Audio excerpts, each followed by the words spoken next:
Sa mga palasyo, nakangiting malupit, nag-alagad guno pero sa dulo'y hangal at ganid. Puno ng salapi, mga pangakong hangin, sumasayaw sa ginto habang tayo nasasaktan na baon sa dilim. Ang korupsyon dumadaloy sa kanilang mga ugat, politiko't negosyante nagkaisa sa kapwa ay pabigat. Kinakain ang dugo ng mga pusong pagod habang tayo'y nagmamakaawat at hanay sa kanilang mga kamay nakagapo.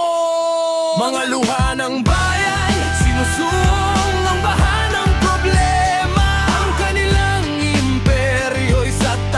Itinaguyod habang tayo'y naglalaban sa hamon ng buhay. Sila'y nagtatawanan sa hirap na ating nararanasan.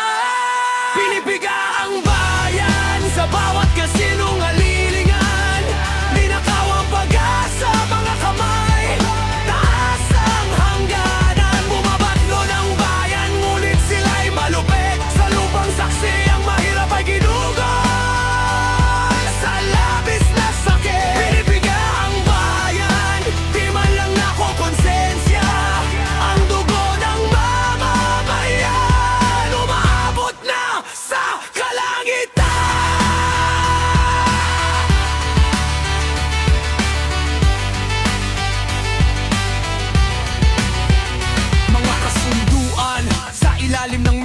Pangako ng pagbabago, ngunit sa dulo'y dulot ay sakit at pagdusa. Ang yaman nila patuloy sa pag-akyat habang tayo gutom at tinatangay ng hangin sa dilim ng walang kakwenta. Itinatayo ang mga palasyo, ang daan, puro kayabangan, habang ang mga mahihirap ay nakatanim sa hirap at kawalan.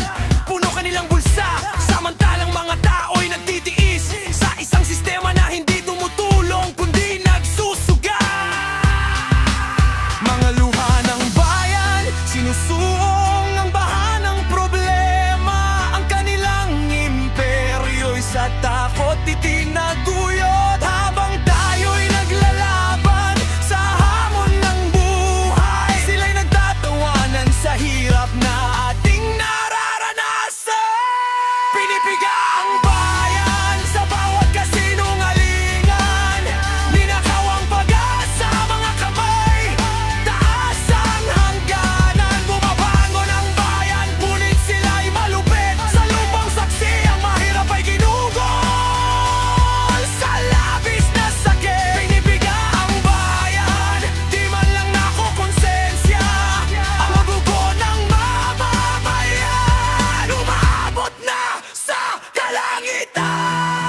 Bangon ba tayo, susugurin ang tanikala, o maghihintay na lang sa pagkatalo at kalungkutan ng bayan? May lakas kung magtulungan, pwede pa bang ang dilim ay mapawi ng liwanag ng bayan? Pinipiga ang bayan